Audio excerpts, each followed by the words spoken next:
Are the slides visible?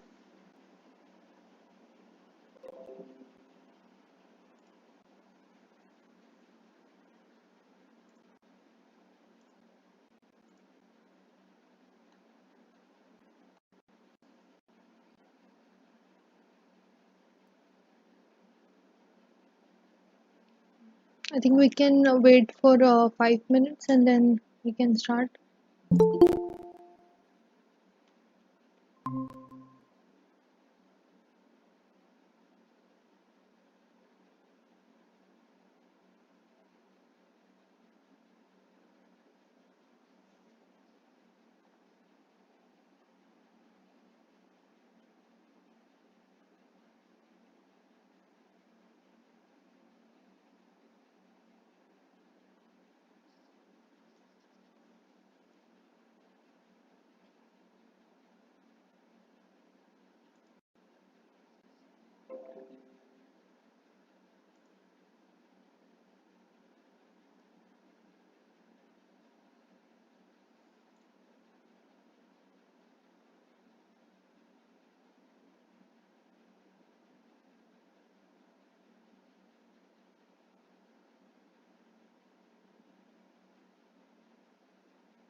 I think we can start. So uh, we'll try to cover some of the MCQs related to like particle settling or methods of determination of the powder particle sizes, particle shape, particle mostly the particle size distribution.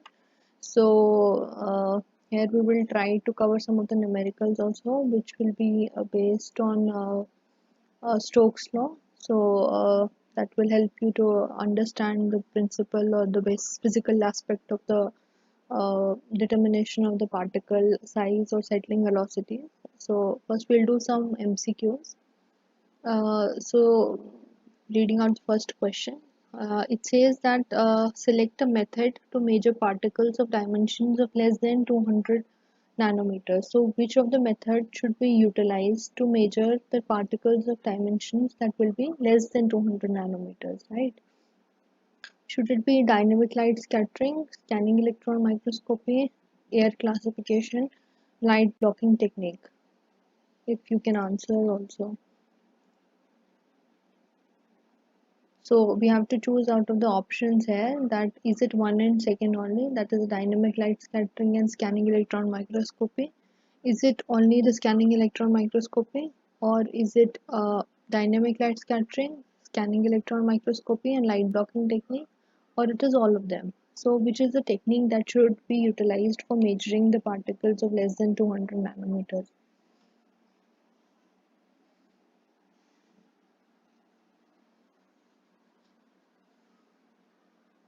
See, based on what we saw last time, that uh, we know that this scanning electron microscopy is a good technique for determining the particle shapes and determining the particle dimensions, unless and until the particles are not agglomerated or they are not too small. So I think scanning electron microscopy is the right option to use for particles of such dimensions.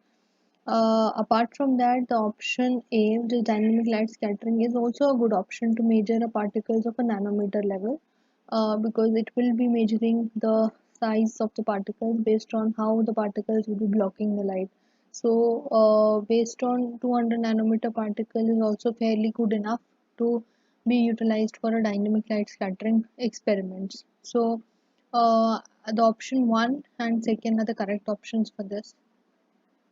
Uh, Now, the next question is that in electrical zone sensing technique, the change in conductivity is proportional to, because this is what we have seen, that there is one of the technique where based on the change in the conductivity, we can determine the size of the particles. You might have seen that there was one graph between the current and one graph was between the like what was the change in the current with the distance of when the particle was moving through the aperture. So you might have seen that there was some change in the current as the particle was moving through the medium or through the electrical zone sensing technique. So we are considering the change in conductivity. So this change in conductivity will depend on what of the factors. Will it be specific surface area, particle volume, particle conductivity, or all of the above?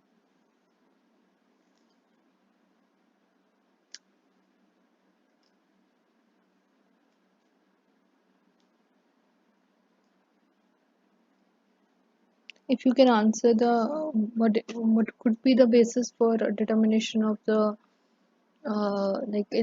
particle size in electrical zone sensing technique?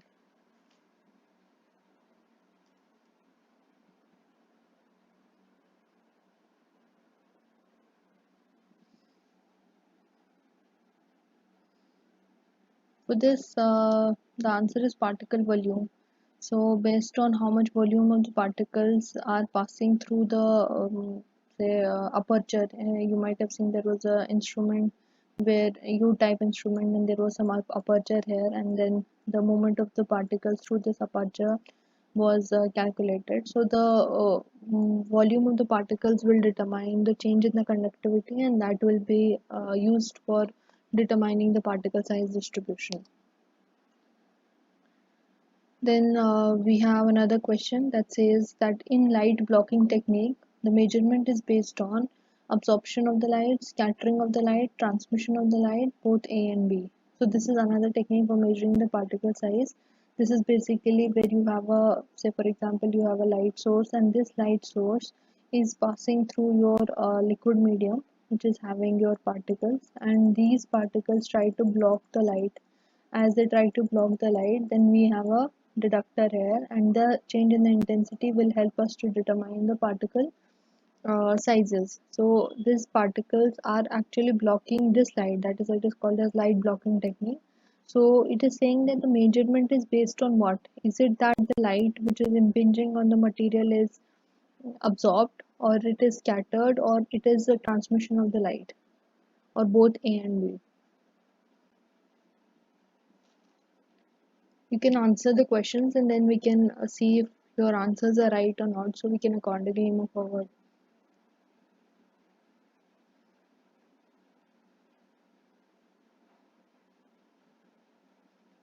Anybody can answer this question?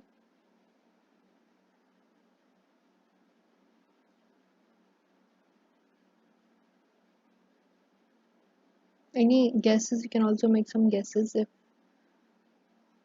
you understand that what is the technique based on.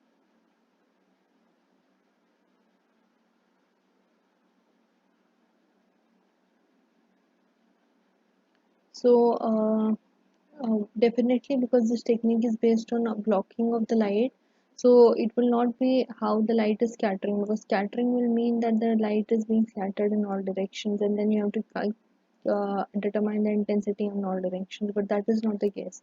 The scattering of light or transmission of the light is not possible, because if you have an opaque object, or if you have a particles big enough, they will not allow the light to transmit through the particles. So transmission of light is not a right option, because these are opaque powders, and these powders will not transmit the light through them. So the right option will be the absorption of light. So how much light is being, because they're blocking the light, how much light is they absorbing, and what is the rest of the light that is reaching the detector. So for example, so based on the difference of the intensity, we can calculate the size of the particle.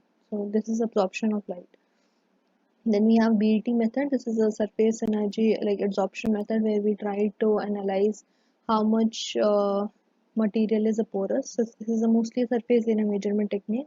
It is used for multiple techniques. It is used to calculate surface area. It is also used to calculate the percentage pores present in the material. So it can tell you what is the distribution of the pores. Are all the pores, say for example, are all the pores micropores? Are all the pores mesopores, or they are a mixture of these pores, or they are macropores, and what is the percentage of these pore? So mostly for porosity in the material, or for here for example, we have powders, so we can calculate the surface area, the porosity in the material, that can be calculated using BET. So this is a surface area measurement. So is it based on the physical absorption, chemical absorption, total absorption, or partial absorption? Because this is what it is actually based on the assumptions, or based on the starting of the BET.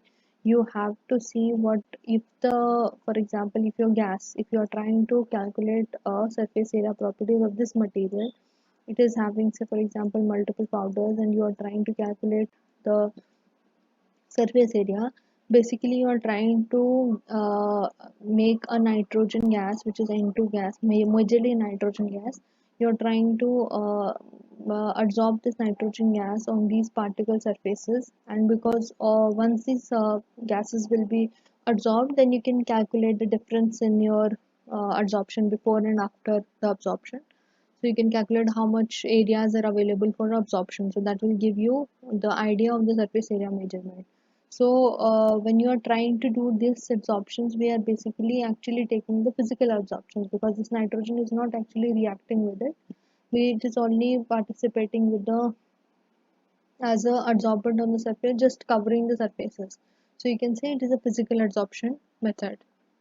And then we have another question that says that the density measured just after pouring the powder is true density, apparent density, tap density, and green density. So these are different types of densities for a material that you will be reading in a powder metallurgy. One is true density, apparent density, tap density, and green density. So true density is what is known for a material. So for example, if you have a SiO2 powder, so you know it has density around 1.8 or 2, 1.8 to 2, say for example, 2 grams per centimeter cube. So you know the density of the material. So this is a true density, what it is expected from a material. So for example, copper, it will have some higher density, some gold particles, some tungsten powder. So each of this will have some characteristic density values. So you, that is known as the true density. But then there is apparent density. This density is defined for the loose particles. That means what is the density when you are trying to pour the powder, and this is just a loose powder without you externally interfering with the powders. You're just letting the material to fall. So this will be in the apparent density. So this is the density that is measured just after pouring the powders. So you, if you have a, say for example, funnel like this, and you let the powder pass through this funnel here, and this the density that is obtained for the material is known as apparent density. But then tap density is something that you are trying to cover the voids that are present in between the powders. For example, in apparent density, the powders were packed like this because they were freely falling into the volumetric cup or volumetric measuring cylinders. So uh, what you're trying to do, you're trying to tap this powder in this volumetric cup, and after tapping, these voids which are present between the particles are getting constricted. So you are just filling the voids once you are tapping the material. So you will have a better density when you are having a tap density, higher density, while apparent density will always be low than the tap density. Then there is a green density. This grain density is defined for a material that is obtained when we have compacted the material. These densities are before compaction, this apparent and tap density. Before compaction, just for a freely flowing powder. While for a green density, it is based on compaction. That means once you have compacted the powder, what is the density of the material? So that is compacted density. That is known as a green density just before you have taken it for sintering purpose. So any density that is of a powder or a compact is known as green density. That is before you have taken it for a sintering. After sintering also the density will increase because you are trying to blend the powder particles with one another to have a inter joints inside of the particle. So then that will be green density. But here the question was the density measured just after pouring the powder. So it will be apparent density because it is a free flowing powder in a say for example a volumetric cup.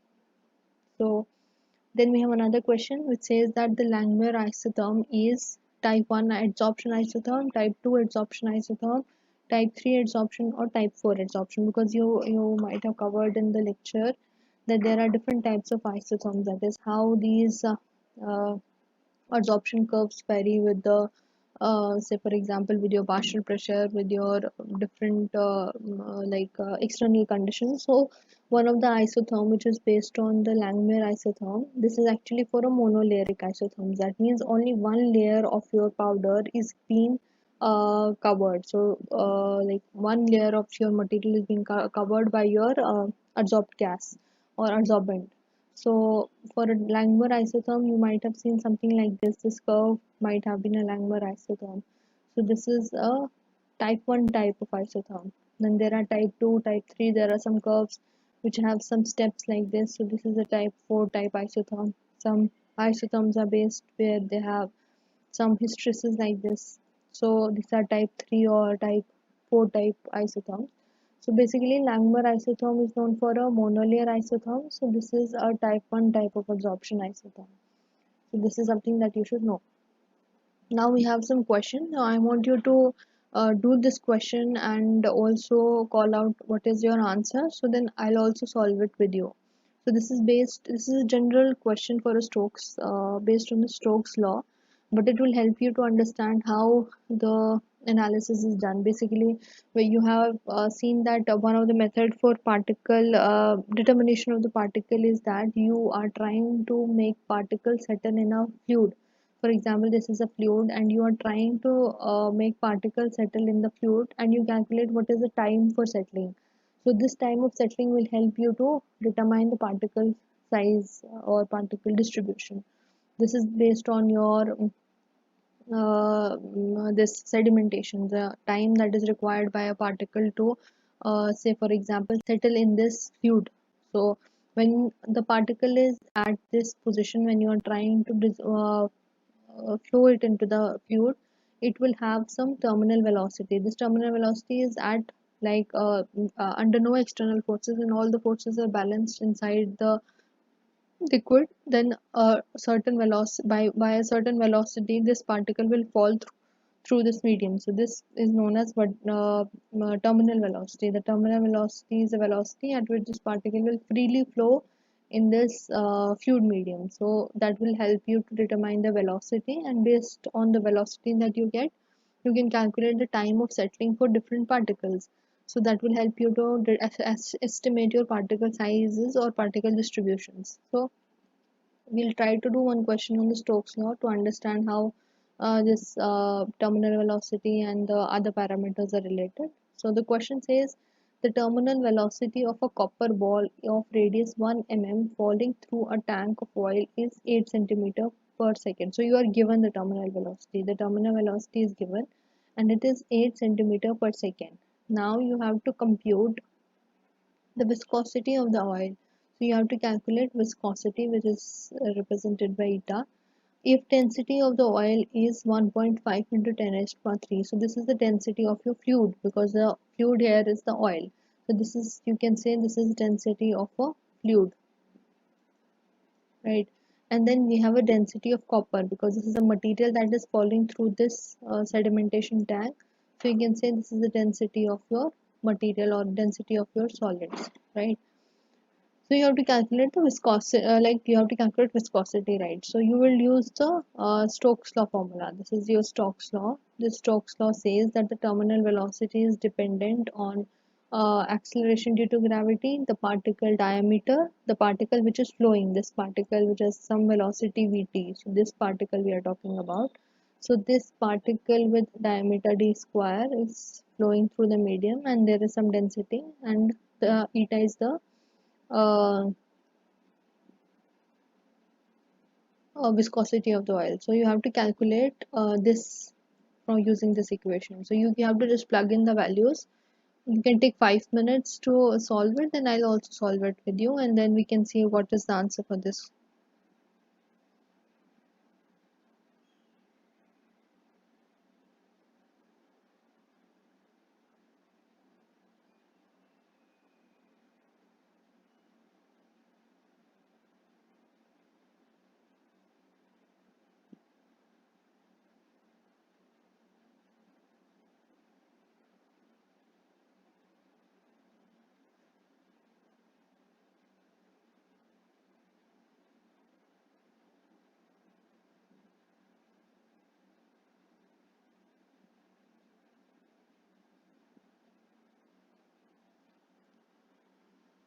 So you can take 5 minutes, and then you can say what is the answer that you are obtaining. Then I'll solve it with you.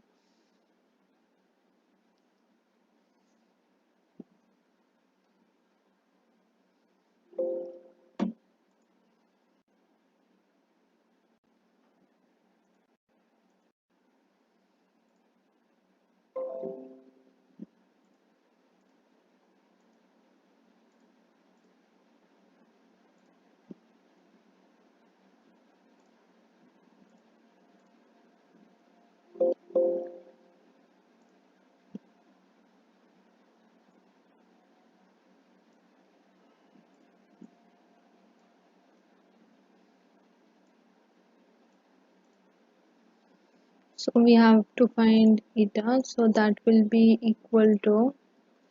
So I'll try to solve here with you.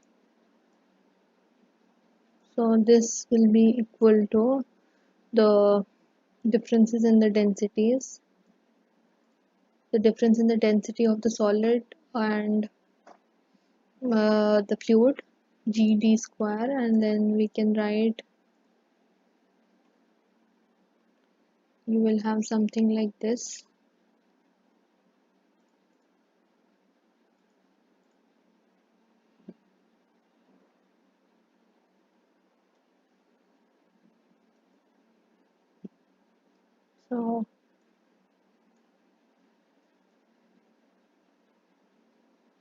So if you can say what is the density of the solid, so the density of the copper is given, so it will be 8.9 minus the density of the fluid, because it is oil, so it will be 1.5 into 10 to the power.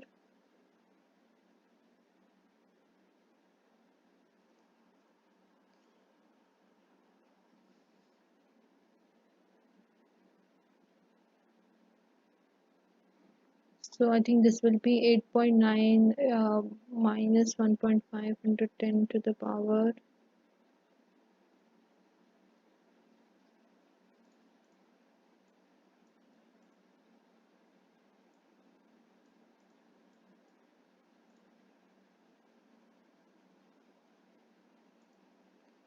I think this would be 8.9 into 10 to the power 3, because the density of the copper cannot be so low. So it could be like this.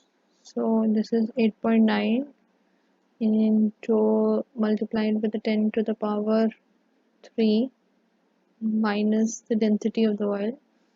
This is 10 to the power of 3. So the difference in the density we have written. Now we have to multiply it with acceleration due to gravity, that is 9.8, multiplied by the diameter of the particle, that is, because this is Stokes law. The Stokes law assumes that the particle is spherical, so you have to calculate the perfect sphere. So you can say the diameter of the particle is 1 mm. So we can convert it into meter. So this will be 10 raised to power minus 3, I think. Yes, it will be 10 raised to minus 3 square of the diameter. So it will be something like this.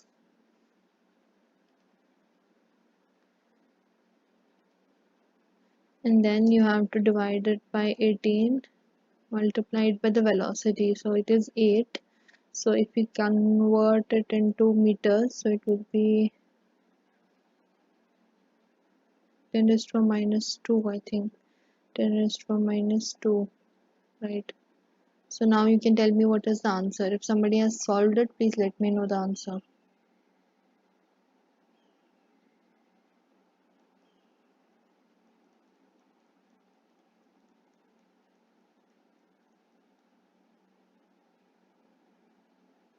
So you just have to put the values in the equation and then you'll get the answer.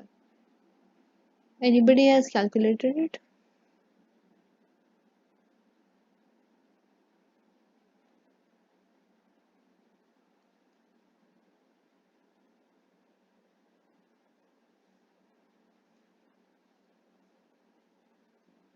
So we have just plugged in the values of density. This is your density of the copper. Here the density of the copper. And then we have plugged in the density of your fluid or the oil. This is your density of the oil. Then this was the acceleration due to gravity. This was 9.8 meter per second square. So then we have the particle diameter, square of the particle diameter. So this is your square of the particle diameter. So something like this 1 mm. Okay, and then we have this velocity, the terminal velocity by which it is flowing in the medium. So we have taken the terminal velocity like this. This is the terminal velocity. It was 8 centimeter per second. So if anybody has solved it, can you let me know the answer?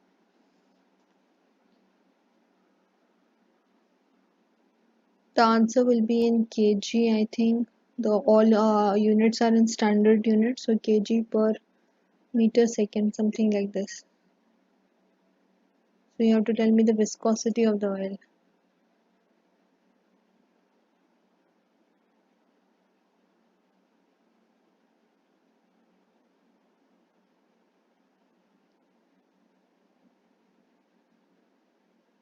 Has anybody solved it?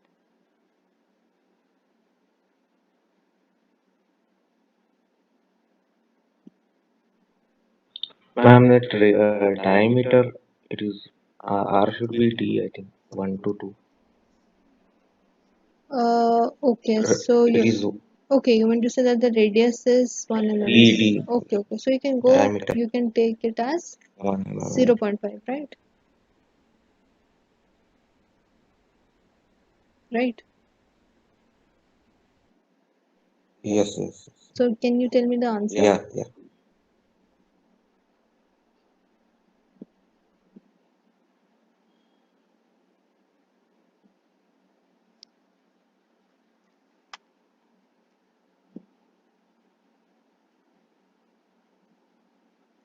I think the answer will be something. I think 2 mm. It is 2 mm radius. R is radius is 1 mm. Okay, the radius is So given, the diameter diameter should is be not given. 2, Okay, okay, 2. okay, okay. Okay. Actually, the radius is given as 1 mm, so the diameter will be double of the radius. Right, right. So I think the answer would be something like 1.8 or something. I think it will be 1.8 is 1.812 or something like this. Can you confirm the answer?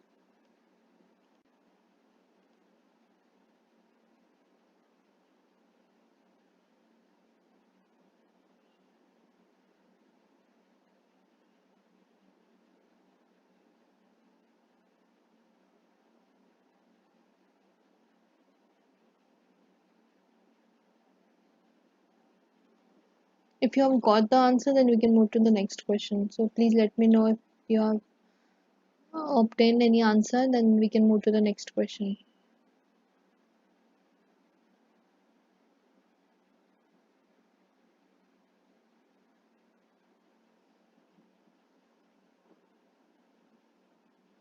Yeah, ma'am. We can move, ma'am. The Okay. next question. So we'll move to the next question. The question is saying this is these examples are also not only relevant to for example, you have seen that these are related to your one of the techniques for determining the particle size or particle distribution, but these questions, which is the Stokes law, this has a wide utility. It is also used in, say, for example, in density based separation methods. For example, if you have two powders that are being separated that have a difference in density, then you can expect also that one of the powder which is heavier or dense will settle first. So that will have a that you can also calculate, use Stokes law in those applications, mostly when you are using processing of the ores. When you are processing the ores and you are making a slurry and then you are going for some density based separations, then you can understand based on those based on the Stokes law that how much is the flowing how much is the velocity of a, say, particle A which is being settling faster than a particle B. So this is relevance in your ore related concepts, where you are a industry where you are forming an ore, where you are beneficiating the ore, you are doing some physical beneficiation technique. So the Stokes law is used there also. The Stokes law is also used in precipitators, like in some electrostatic precipitators or some in gas cleaning devices, where you will decide that the which type of a particle will be settling faster in a stream of liquid or in a stream of air. So like air classifiers, these Stokes law are also used. These also have an application in your like sand center, like for example for civil engineers or for civil people, they use this for calculating the sedimentation of like powders when they are doing some treatment of the water for desilication or removal of any particulate matter from the water. So they are also relevant to that. So in that context, we also have one problem. It says that a pulse of powder laden runoff is delivered to a settling velocity test. So this is what you are doing. You are trying to do a settling velocity test. After how long will it take for a particle of the diameters of the following sizes to settle to a depth of 1 mm? So you have a velocity testing tank. So this depth of this tank is 1 mm, right? So you are trying to settle it in the this tank, and you are trying to calculate the time that will be required for settling. So we have two types of particles. We have 5 into 10 raised to the minus 2, and then we have 5 into 10 raised to the minus 4. So we have two. One is the bigger particle size, one is the smaller particle size, and then we have viscosity, and then we have density. So you just have to calculate what is the time required for settling. So in order to find time, you should know what is the velocity, because velocity is given by distance by time, right? Distance by time. So you, in order to find time, you should know the distance. You know what is the distance that the particle has to travel in a settling velocity time? That is 1 mm. This is the distance that it has to travel. So you know the distance and you need to calculate the velocity. But because it is a settling velocity test, you need to calculate the terminal velocity. So for first you will calculate this terminal velocity, and then you will put it in this equation, and then you will calculate the time for settling. So first we'll calculate terminal velocity for two cases. For case where we have diameter given as 5 into 10 raised to the minus 2, and for case 2 where we have a diameter given for case 2. So we can do something like this. I'll just go here.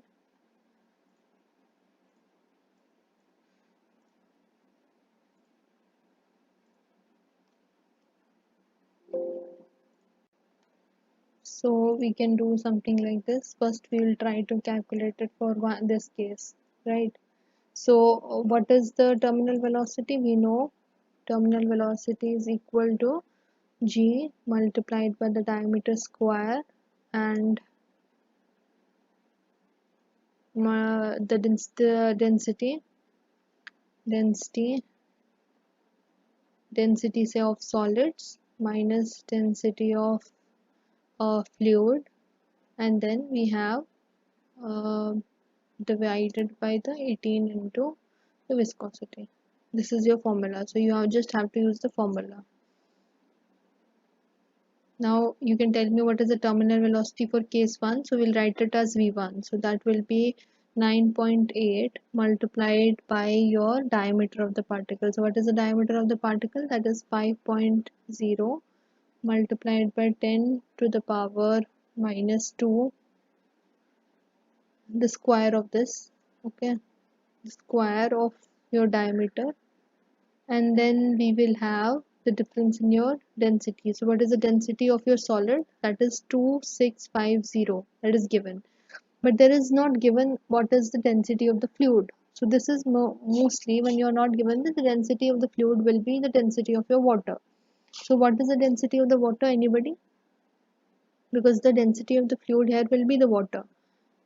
So the density of water, can anybody tell me what is the density of water?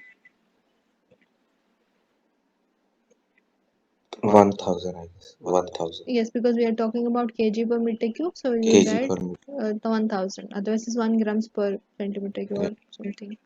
So this is divided by the 18 multiplied by your viscosity. So your viscosity units are given in, okay, they are same units. You just also have to confirm that your units are given in the standard forms, because we will be calculating terminal velocity in meter per second. See here the units are given in mm. So you have to convert these units. You have to convert it to say for example to this meter. So you have to also multiply it here then with 10 to the power minus 3 for converting it to meter, right? And then we have the viscosity, they are given in the standard units, so we will put 1.0 multiplied by 10 to the power minus 3, I think, right? Minus 3. So can you tell me what is the terminal velocity based on the calculations? This will be,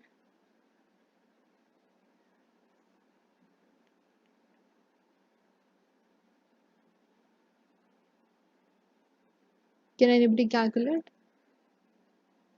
9.9 multiplied by this will be 10 to the power minus 5,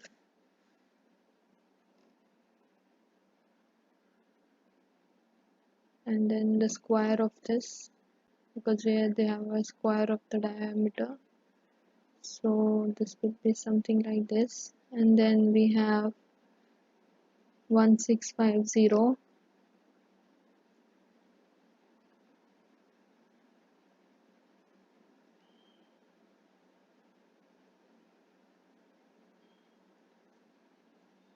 Can anybody calculate what is the answer?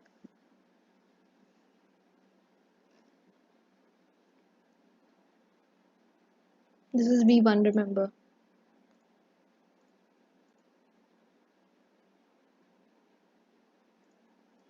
Can anybody tell me what is the velocity in meter per second? Because we have converted all the units. So anybody has calculated this?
Anybody has calculated it?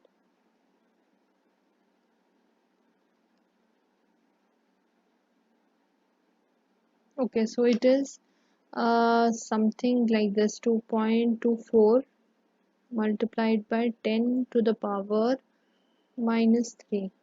Is it the right answer? Has anybody got the answer? It is 2.24 into 10 to the power minus 3. So this is your velocity. Now we have to calculate the time of settling. The question was asking that we have to calculate the time of settling, right? So the time will be equal to because the distance is 1 meter, sorry, divided by this, that will be 2.24 multiplied by 10 to the power minus 3. So can you calculate this to start the inverse? So it is coming something like 445.2 seconds, right? So how many minutes will it be? 7 minutes, 7.42 minutes, 7.42 minutes. So a particle of your diameter 5 into 10 to the power minus 2 is taking 7 minutes to settle in a tank of 1 mm, right? Is it clear? Now I want you to follow the same procedure, and then you just have to calculate it for a particle of a smaller size because it is 5 into 10 to the power of minus 4. So you just have to repeat the same procedure. So u will change here, it will be minus 4 because now we are talking about this particle, this. So we will be talking about 5 into 10 to the power of minus 4.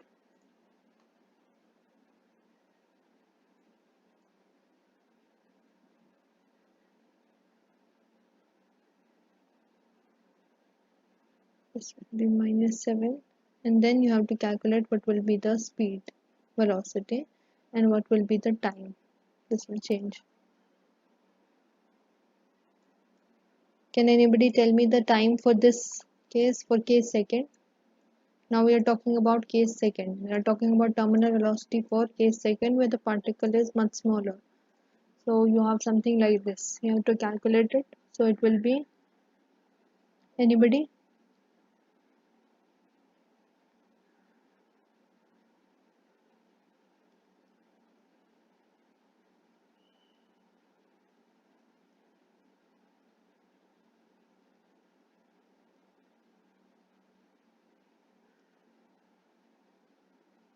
So it will be 2.24 because this is the thing only changed, multiplied by 10 to the power minus 7. So we have to just find the time. 2.24 into multiplied by the 10 to the power minus 7. Remember this is 10 to the power minus 7. So can anybody tell me what is the answer?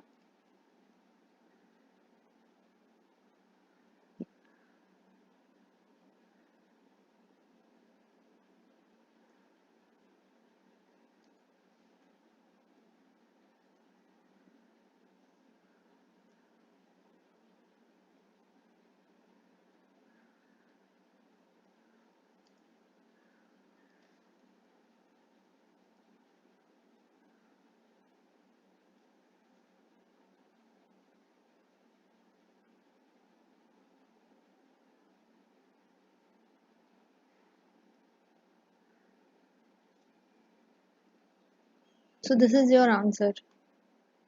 So now you are getting a time for settling which is about 7,000, greater than this is 7.42 minutes, and this is greater than 10,000, 70,000, I think. This is greater than 70,000. So you are saying that if you decrease the particle by magnitude of 10 raised to minus 2, then your settling time will be increased by many fold, which is from 7 minutes to 74,000 minutes. So there is a huge difference that is created because of a change in your particle sizes. Because as the particle size, as you see from the relation, if you have a terminal velocity and the diameter, the terminal velocity and the diameter of the particle are directly related. So if you increase the particle diameter, or for example if you decrease, in this case you decrease the particle diameter, your terminal velocity will decrease. But as your terminal velocity will decrease, the time required for settling will increase based on your relationships. So you have to understand the physical significance that from 7 minutes to 74,000 minutes, the time has changed significantly. The For settling velocities, the change in the particle diameter have a significant effect on their time of settling. That is why it is used for determining the settling velocity. So is it clear? If there is any doubt, then we'll move to the next question. Any questions, or should we move to the next question?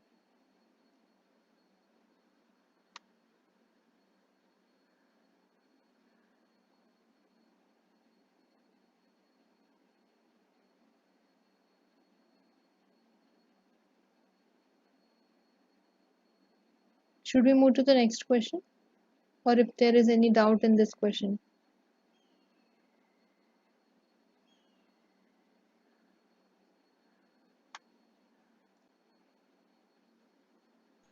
Ma'am, what is the significance of this? Like, we can use this process, like, or no? Because the time. By 10 raised to minus 2 factor, you have a drastic change in the settling time. It is not that there is a small change in the settling time, because the terminal velocity and the distance, the diameter of the particle are related by square of the diameter. So this is being translated into a larger change in in the time of settling. So this is significantly utilized in your settling velocity test. This is, for example, for your when you are trying to do any sand or desilication processes, this process is largely utilized. That if you have a particle of say for example of a size of a sand, or a particle of a size of a slit, or a particle of a size of a clay. So there are different types of particles in your for example water, or in your fluid. So in these different types of particles, you can settle at a different rate just by knowing the time of their settling. So you can take a time of settling and then separate these particles also. So this is very important when you are talking about, say for example, in powder metallurgy also, because we are here for utilizing it as a technique for determining the distribution of the particles. But for example, for uh, people who are dealing with physical beneficiation technique, they use this technique for separating the two particles. So for example, heavier metals such as copper from a stream that has some non-metallic fractions like silica, alumina. So you can separate these two particles just based on their settling ratios. But by using Stokes law and knowing their terminal velocities, you can separate them into two distinct different streams, either by using a air fluidization method, say for example, or by using a water medium as a fluidization technique. So this is a principle. The principle will remain same, but the techniques can be used for different purposes. So the significance is that. So I think we can move to the next question. The next question is also based on like similar stroke. Yeah. Yeah. Sorry, I didn't get it. Can you repeat?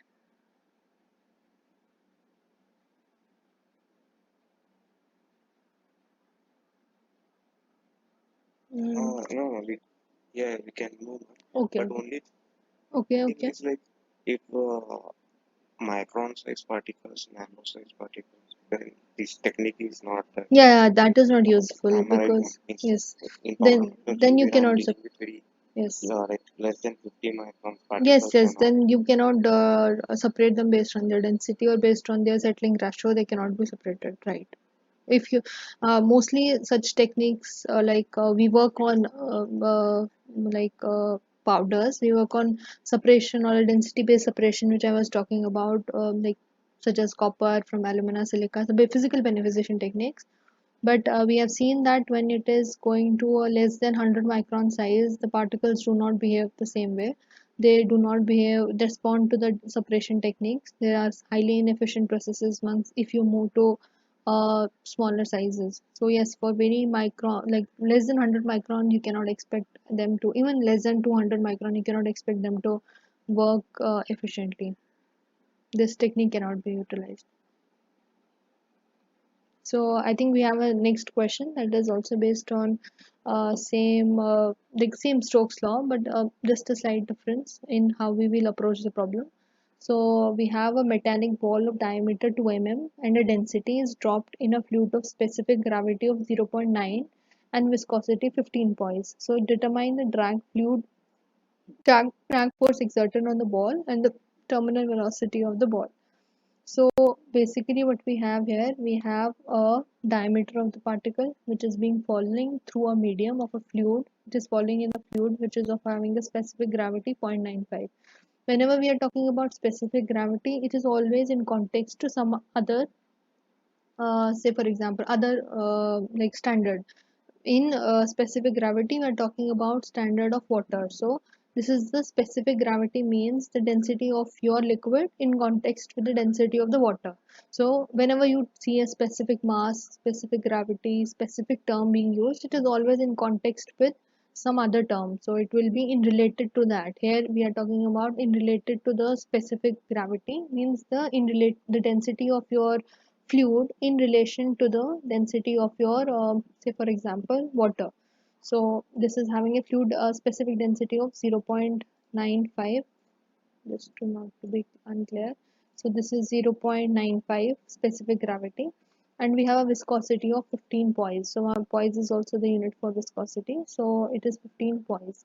So you just have to calculate the drag force that is exerted on the ball. So you might have seen when you have done these viscosity related or Stokes law related problem, a ball always experiences certain forces when it is passing through a medium of fluid, whether it can be air, it can be water, it can be anything, any fluid. So this this ball or a spherical metallic ball in this case is experiences forces. So one of the force is the viscous force or the drag force, that is because of the liquid. So this will be your drag force. This is also known as viscous force. So that is one force. Then we also have a buoyancy because the ball is being falling through the medium. So it will experience a buoyant force. It will displace the water as it is passing through this fluid. Water, if it is a liquid, it will pass through as it will pass through this medium. It will displace certain volume of say liquid. So there will be always a buoyant force and then there is a gravitational force. So there is Fg. So when you are talking about terminal velocity, for finding terminal velocity, you have to balance all these forces.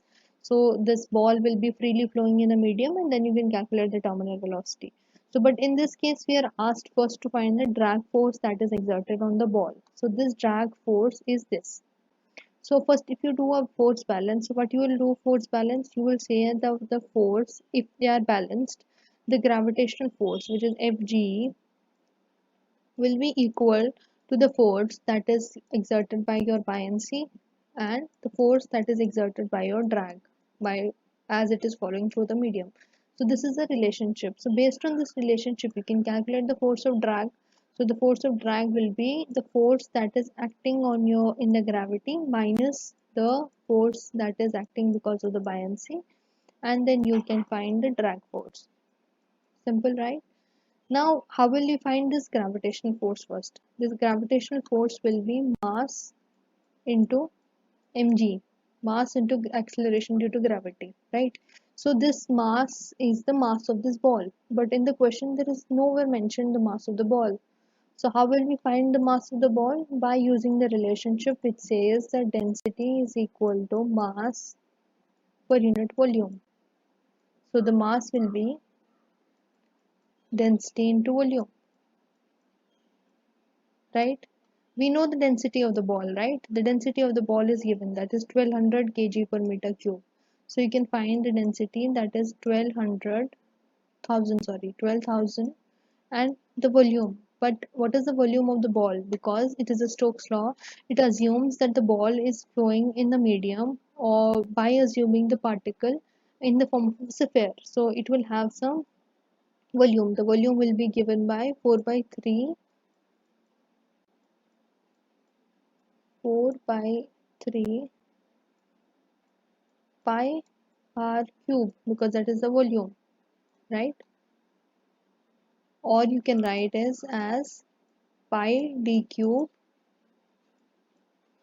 by 6, right?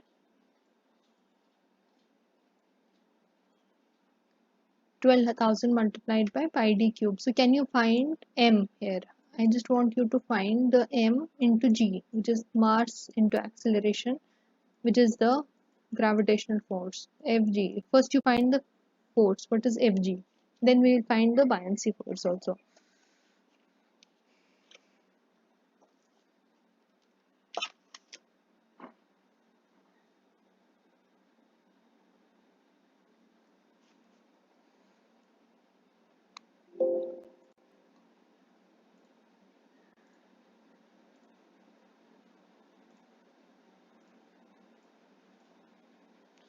So you are finding a gravitation force, you are doing it m multiplied by the acceleration due to gravity.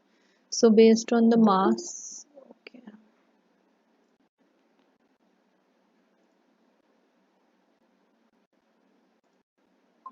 So based on your this calculation, the mass is density into volume. So there your density is 12,000 multiplied by what is your volume,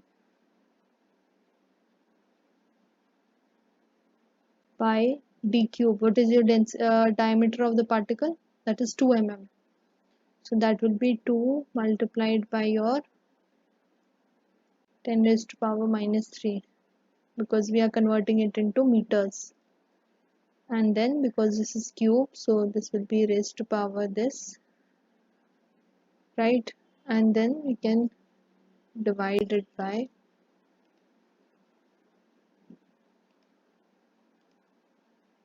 6. So this will be your gravitational force. Now I also want to calculate you simultaneously, because this will help you ease your calculation. So I'll want you to calculate the buoyancy force. So what is the buoyancy force? For a buoyancy force, we will define that it is something that is related to the volume of the liquid that is being displaced. So it will also be related to mass multiplied by the acceleration due to gravity. But this mass will be of the liquid that is being displaced, right? This was the mass of the ball that was flowing in this medium. So this is mass of the ball, and this is mass of the liquid that is being discussed in the buoyancy force.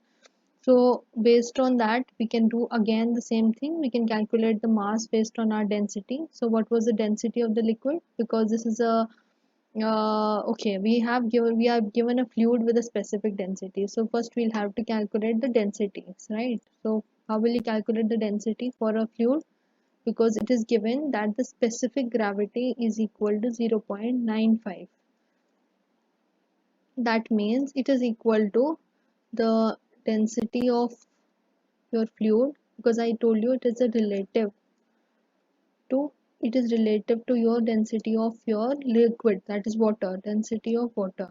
So the specific gravity 0.95 is equal to density of fluid by density of water, right? So you can calculate the density of fluid, that will be 0.95 multiplied by 10 to the power 3 kg per meter cube. So that will be your density of the fluid, right? So you can plug it value here. That will be, I think, 950. 950 multiplied by pi, because we are talking about the mass of the liquid that will be displaced. We know that the mass of the liquid will be displaced, that will be equivalent to what is the weight of your, like it will be related to the volume of your balls. So the diameter of the ball will not change. So it will be 2 into 10 to the power minus 3 raised to power 3 divided by 6. So this will be your buoyancy force, and that was your gravitational force. So now you have to just calculate the drag force by subtracting the two. So you can calculate it and tell me what is the answer for the drag force.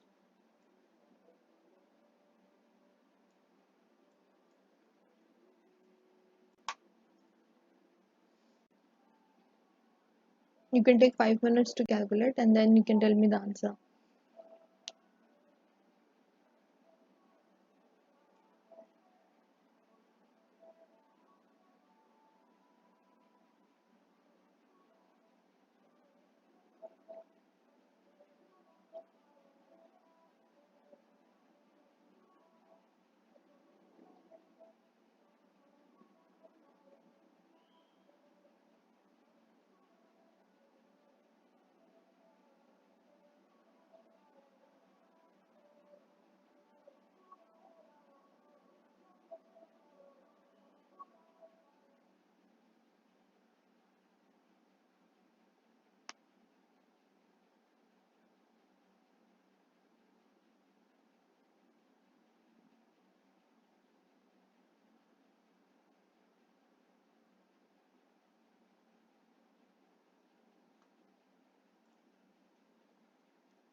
Can you calculate the drag force?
I think the for the first part, the drag force is coming. This gravitational is coming as 4.9 into 10 to the power 10 minus 4.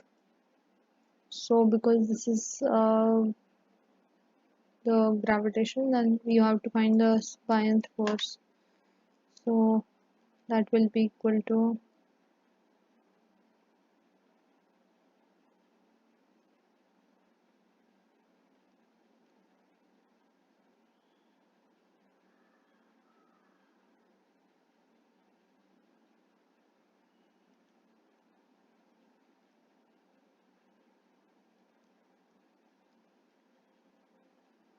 this is coming to be 3.8, something like this, 3.8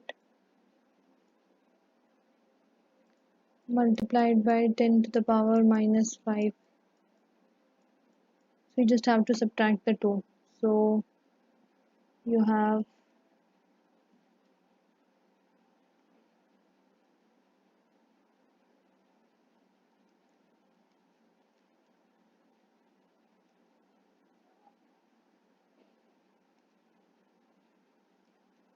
can anybody tell me what was the answer? You just have to subtract the 2. So that will be, the drag force is coming to be 4.52 multiplied by 10 to the power minus 4. That will be Newton, I think, because standard units, all are in the standard units. So this is your drag force exerted on the ball. So you just have had to just do basic calculation because you were not given any other force. You had to calculate the gravitation force and the buoyant force, balance the forces, and then calculate the drag force that was acting. Now we have to calculate the terminal velocity of the ball. You know the drag force is given by the equation 3 pi velocity multiplied by the diameter of the particle and multiplied by the viscosity of the medium. So this is your drag force. It is related to this equation. This V will be your terminal velocity. Okay. So you have to calculate the terminal velocity of the ball in the second part. So you have to calculate this Vt. So how will you calculate? You just have to put the values. How? This will be drag force, that will be Fd divided by 3 pi diameter of your particle, viscosity of the medium that is used as a fluid, and that will give you a terminal velocity. So you know what is the drag force that is given. You know 3 pi, you know diameter of the particle that is 2 mm, you know viscosity. Okay. Now the viscosity is given in 15 poise. So you have to calculate poise to your standard units. Normally, the one poise is 0.1 pascal per second. I think it is 0.1 pascal second, and this pascal second is given by Newton per meter square. So this will be Newton per meter square second. So you can convert these units. You can use 1 poise as equal to 0.1 Newton per meter square. So you can tell me the terminal velocity. If somebody has calculated it, please let me know the terminal velocity. You can take 5 minutes and let me know the terminal velocity.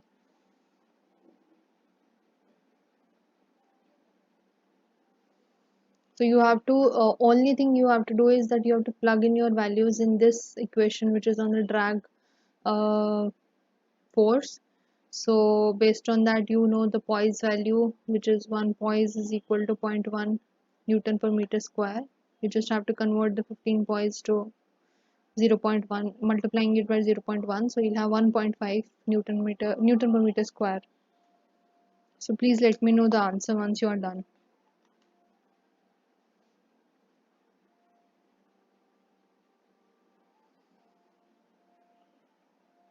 Or if there is any question related to this, please let me know.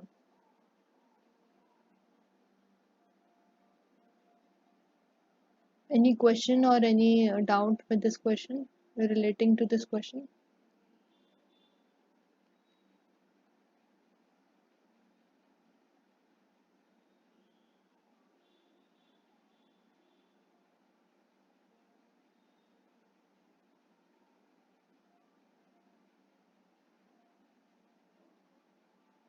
Can anybody tell me the answer for the terminal velocity?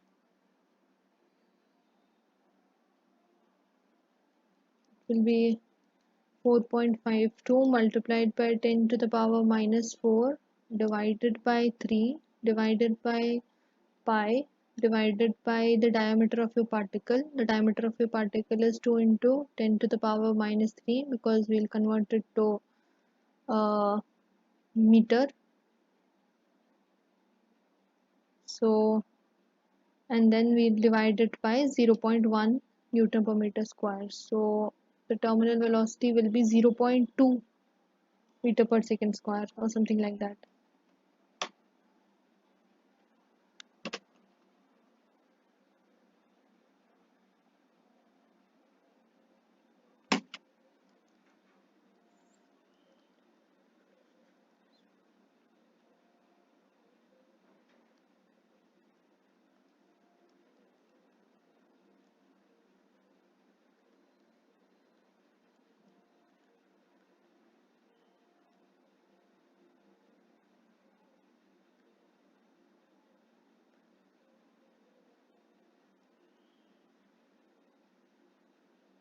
Okay, the answer is 0.016. So I'll write it here for you.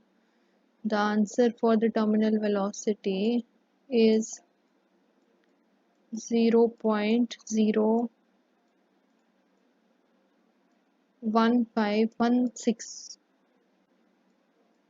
159. This is 0.016 meter per second square.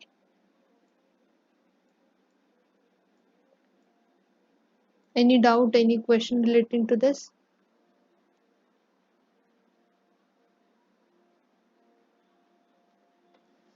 Any doubt to this question?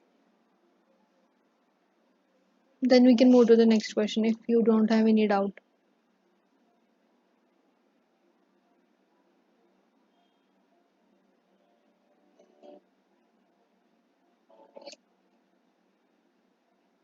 Should we move to the next question? Yes, ma'am. Okay.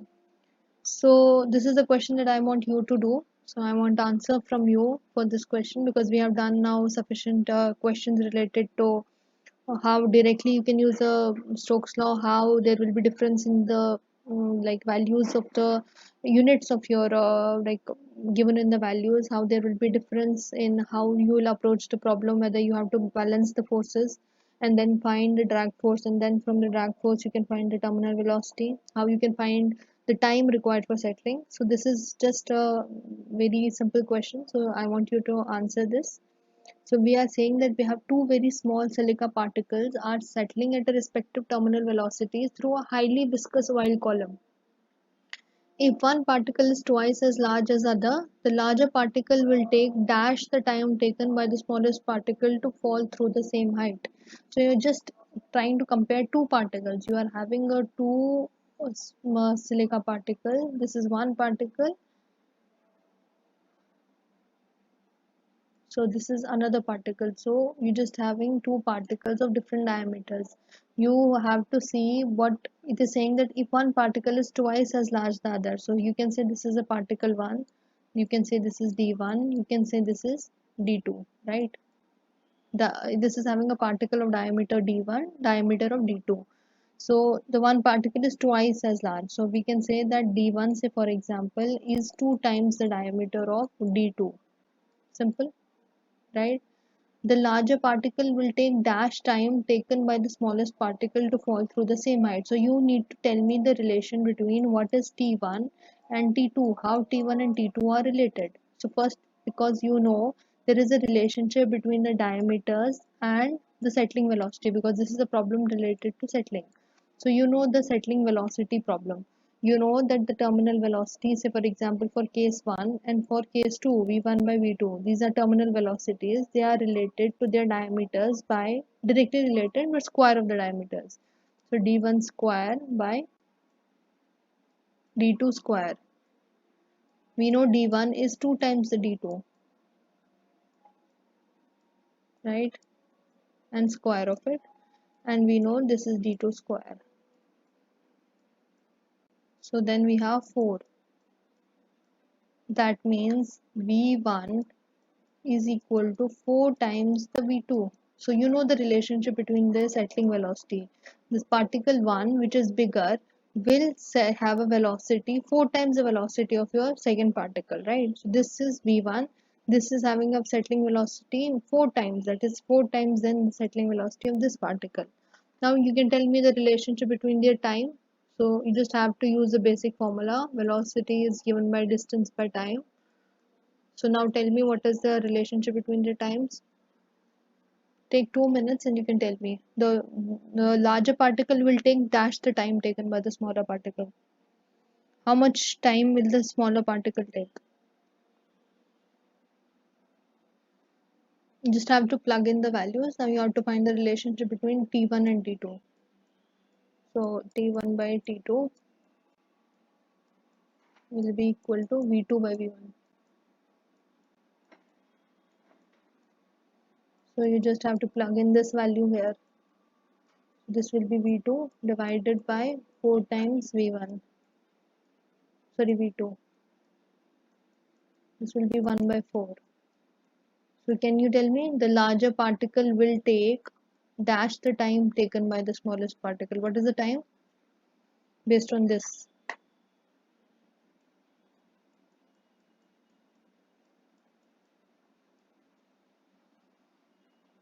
T1 by T2 is equal to 1 by 4. So what can you say?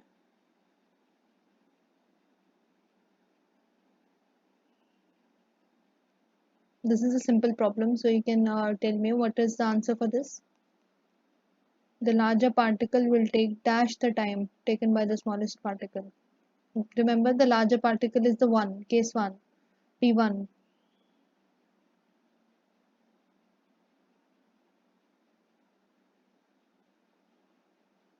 Anybody can answer this?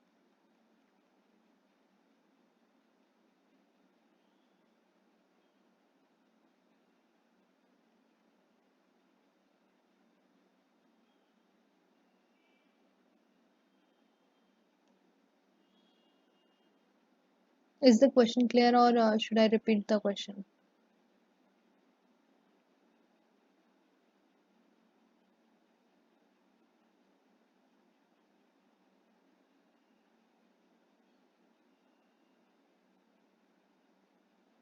Can anybody tell what is the relation between the T1 and T2?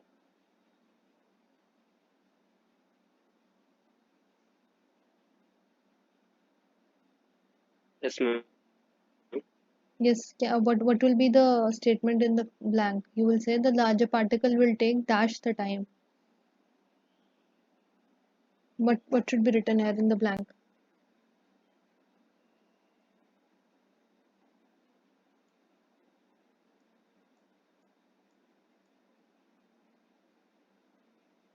You have a relationship that says that T1 by T2 is equal to 1 by 4, right?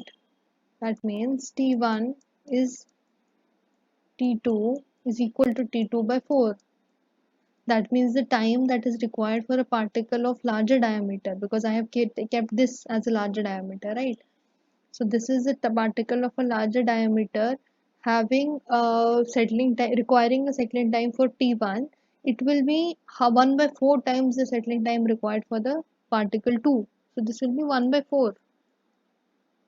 1 by 4 the time required taken by the smallest particle. So the smallest particle will take longer time to settle, while as the larger particle will be easy to settle. It will settle faster because we know that it has a higher terminal velocity. From here you can also get it that the terminal velocity is higher 4 times, so the time will be 1 by 4, just based on the terminal velocity. You can also say that, right? So it will be faster to move and settle down as compared to a particle which is smaller, and it will take a larger time to settle. So based on this question you can justify that if you have two particles, if they have a different diameters, their different diameters will take different times for settling because they will have a different velocities, terminal velocities. Is it clear?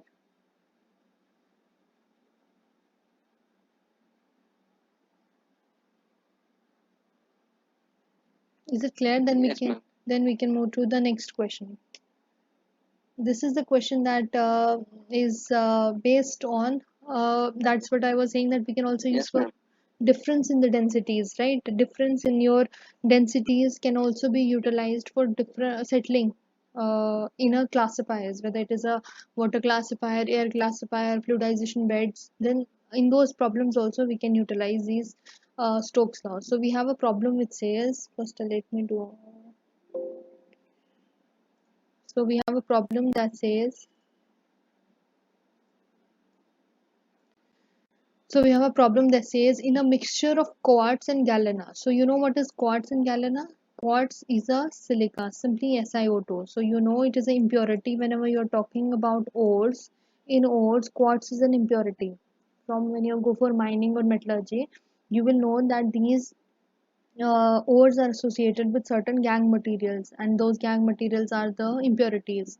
Essentially, the major gang material that is present with the ore are the silica or alumina. So here we are talking about mixture of galena. So quartz. So we have SiO2 and we have a ore of galena. Galena is a ore of lead. So we have a lead sulfide. So this is a having a specific gravity of 7.5. So we have an ore material mineral and its impurity quartz. They have a different specific gravity because of just based on the gravity you can understand that the galena is having higher specific gravity. That means it is having a tendency to settle much faster than the quartz. It is having a much higher density as compared to quartz, right? So galena is having higher density. If it is having a higher density, it will have a chance to settle much faster than compared to quartz. So quartz will take time for settling, while galena will settle much faster. The size of the particle range from 0. So there is a particle range also given, that this is a particle range for this galena and quartz. On separation in a hydraulic classifier, this is what I was talking, that this we can do a class separation based on the density in a hydraulic classifier, and you are using a water under free settling conditions. There are different conditions also. There some is known as free settling conditions, some are known as hindered settling conditions. So there will be a difference in the settling, but here because it is a free settling condition you can use a Stokes law easily. So then we are saying what is the maximum size of quartz and minimum of galena in pure products. So you remember that you will have two products here, right? Because this is a hydraulic classifier, it will help to achieve two products. One will be the galena rich product, right? One will be the galena rich product and one will be the quartz rich product. This galena rich product will be because it is having a higher density, so you can expect it to settle faster. So it will settle, while this quartz rich product will be suspended or it will be flowing. So you will if you know mineral processing or mineral dressing kind of a things, then you will understand this, that there are two products. One is the overflow, one is the underflow, one is the float, one is the sink. So that just based on your physical classification you have two products, because it is said it will be divided into two pure products. One pure product will be galena rich, it will have majorly galena as a product because of its higher specific gravity, and we have a quartz because of its lower specific gravity it will be separated out. So now you have to calculate what is the maximum size of quartz and minimum of galena in the pure products, right? So what is the thing that you can do? You have to calculate the size. So this is something to do with your diameter, right? Because you know the particle size range. You just have to calculate in this range what will be the size of quartz and size of galena. So this is something related to do with your diameter. Now, because it is a free settling condition, you will understand that you have a relationship between terminal velocity and your diameter of your particles and the density of the mediums, right? Density of your solids minus the density of your, say for example, water here, because we are saying that it is a water classifier. So you have a density of water. So this, so you understand, okay, you know the term free set from this free settling condition, you know there is a relationship between terminal velocity and particle size and your densities. So you can say that you have you have to find using this relationship the size of your quartz and galena. So how will you like approach the problem? Because you are saying this is a free settling condition. So you can say let the settling conditions be same for both. So but if you say if it is they are settling at the same rate, so there will be we can equate these two equations. So we can equate the settling rate for say quartz 1 and we can say 2 for the galena. So we can name this as 1, we can name this as 2, but we will only determine these two relationships. One is the diameter, one is the density. So taking that viscosity is same for both because viscosity of the medium is same in both cases. So you can find what is the say for example terminal velocity for a galena, or say for example quartz first. So it will be the diameter of your particle multiplied by what is this difference in the specific gravity. For a specific gravity, the quartz is 2.85, 2.85 minus the specific gravity of water is 1. So this will be 1. You also have a particle here. So for example, I'll write it dp. You also have a diameter for galena dp. The relationship will be this. We are relating it because we are assuming that the settling velocity is same for both. We are just assuming that if the both are settling at the same velocity. So based on that, we will calculate the specific gravity of galena. That will be 7.5 minus 1, right? So you can say that we have a partition between the two. But what is this dp and dp? We have to understand these two dp's. Say for example, if you go for a pure product formation, you know that this galena will be settling down. So it will be settling down. That means the majority of the galena will be at the bottom, right? So you just have to find what is the particle size of quartz, right? What is the particle size of the quartz that will be settling along with galena, because we are saying the settling velocity is same for both. So if it is same for both, that means that it is not being separated on the base of density only. There is a role of your diameter also. So that means the diameter of your galena, sorry, quartz is such that it is also settling with your galena.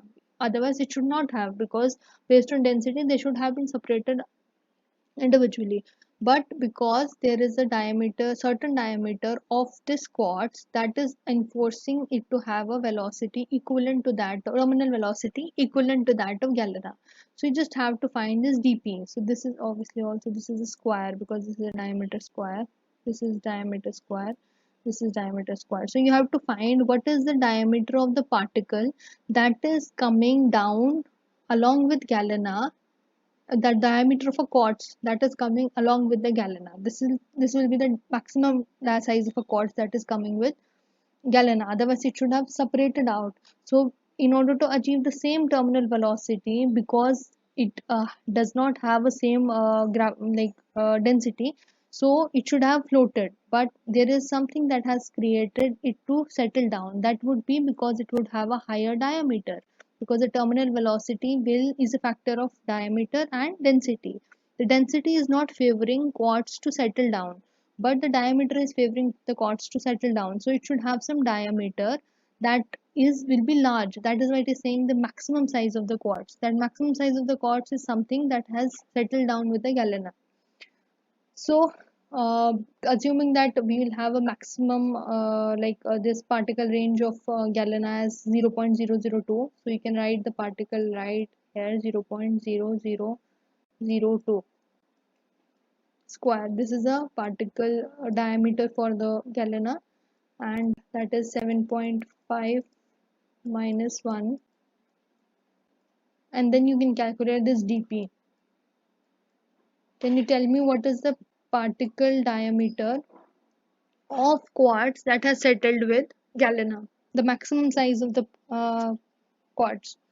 You just have to calculate the values now.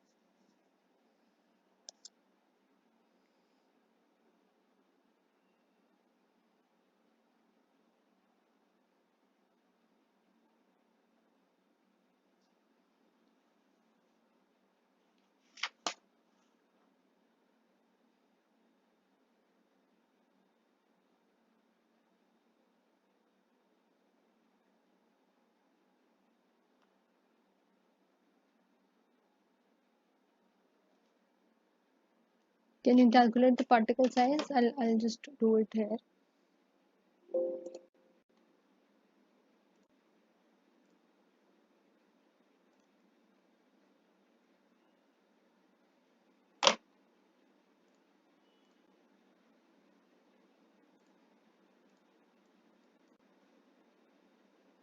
So basically we are trying to find the diameter of a quartz, right? I'll write it like this.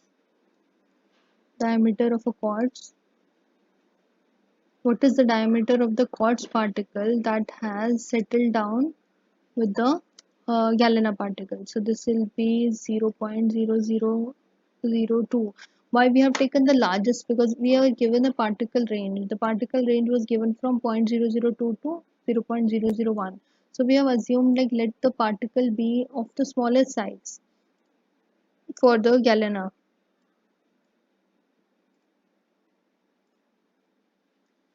And we have density of the galena that is given by 7.5 minus 1, and all of this will be divided by, because we are talking about this will be divided by 2 point, I think it will be 2.85 minus 1.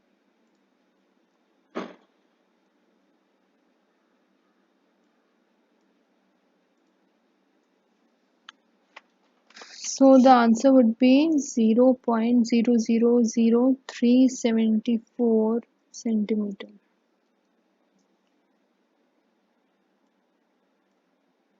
This is the size of the quartz that has gone down and settled with the galena. Now similarly you have to find the minimum size of the galena. So for that you have to use again, assuming that they are having the same settling. Now because we know that in a suspension the quartz will be floating while the galena will be settled. So the equation will change. So the equation will be, so this will be, I think, okay, now we will have 0.001. That will be the smallest size that we're talking about, but because we are trying to settle the galena, so this will change like this. We are trying to say that the galena is entrapped with this quartz, so this will be the difference. Now the particle size will change to 0.00053. So that was your answer. That will be your the size of the particle, the maximum size of the quartz and minimum of the galena. So that will be this. This is for a quartz and this is for a galena.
Is that clear?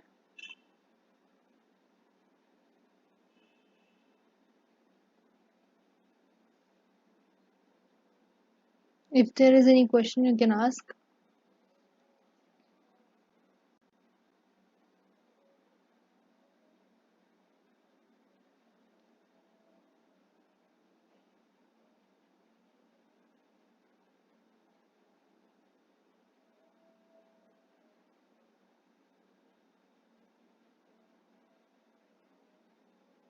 Is there any question?